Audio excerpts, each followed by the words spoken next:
Morning students, myself Saroj Yadav from Surat school Rewari. आज मैं 9वीं कक्षा के विद्यार्थियों को कविता 6 चंद्र गहना से लौटती बेर की व्याख्या समझाने जा रही हूँ और जिसकी कवि का नाम है केदारनाथ अग्रवाल। तो देखिए बेटा, आज हम छठी कविता पढ़ेंगे और उसकी व्याख्या करेंगे।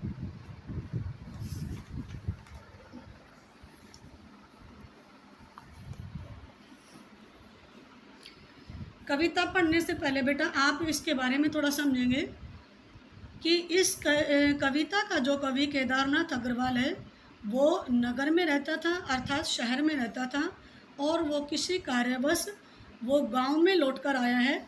और इस कविता में जो चंद्र गहना आया है ये कवि की गांव का नाम है, ये गांव का नाम है।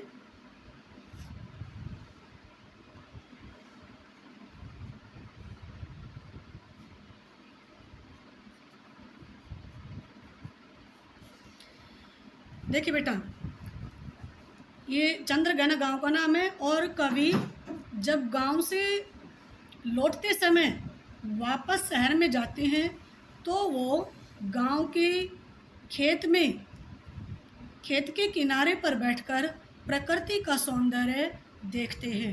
और देखिए क्या कहते हैं, देख आया चंद्र गहना देखता हूँ दृश्य अब मैं, मेड़ पर इस खेत की बैठा अकेला, एक बीते के बराबर यह हरा ठिगना चना, बांधे मुरैठा शीश पर छोटे गुलाबी फूल का सजकर खड़ा है, पास ही मिलकर उगी है बीच में अलसी हठीली, देह की पतली कमर की है लचीली, नील फूले फूल को सिर पर चढ़ाकर।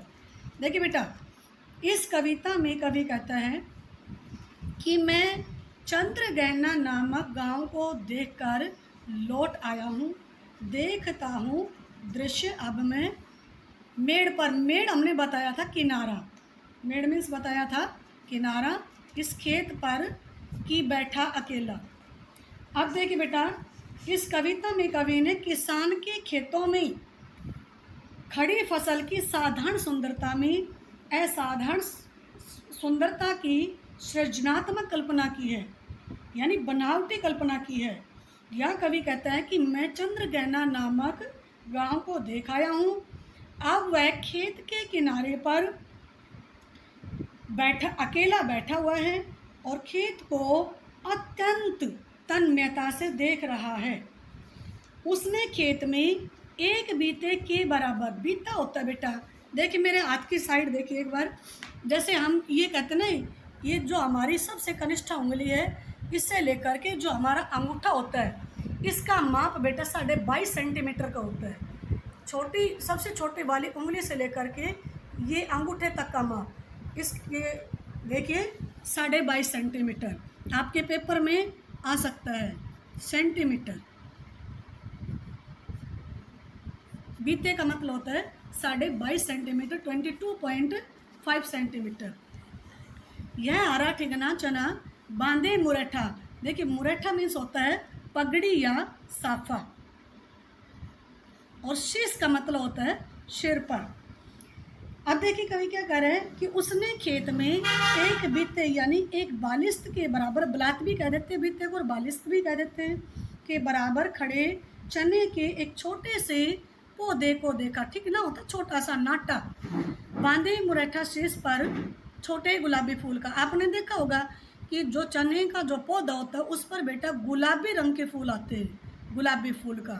कह रहे कि उसने अपने सिर पर गुलाबी रंग के फूलों का मुरैठा अर्थात साफा या पगड़ी बांध रखी है।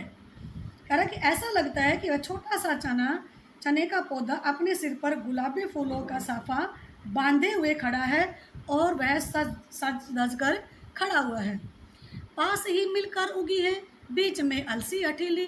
देखिए बेटा, हठीली का मतलब होता है जिद्दी। देखिए पास में मिलकर उगी है बीच में अलसी हठीली। और कवि कह रहा है कि यहाँ चने के खेत में पास ही एक अलसी के पौधे भी उगे हुए हैं और कह रहे कि वो जो अलसी का जो पौधा है वो बहुत जिद्दी है, और यहाँ स्त्रीलिंग के रूप में प्रयोग करेंगे बेटा अलसी। और जो अलसी का जो पौधा है वो उगा हुआ है, यानी जैसे एक छोटा बच्चा जिद कर लेता है कि मुझे ये काम करना है तो करना ही है, वो चने के पौधे के पास जिद करके खड़ी हुई है। देह की पतली कमर की है लचीली, और कह रहे कि अलसी की जो देह यानी शरीर है वो पतला है, और लचीली मीन्स लचकदार, और उसकी कमर लचकदार है। नील फूले फूल को सिर पर चढ़ाकर, और कह रहे कि भाई जो अलसी होती है बेटा उसके नीले फूल होते हैं, उसने अपने सिर पर नीले फूलों को धारण कर रखा है, और वह कह रही है जो छुए है दूं हृदय का दान उसको। और वह यह कह रही है कि जो भी मुझे छुएगा मैं उसको अपने हृदय का दान कर दूंगी। हृदय का दान करने से तात्पर्य है उससे शादी कर लेना, अर्थात जो भी उसे छुएगा मैं उससे शादी कर लूँगी। धन्यवाद बेटा।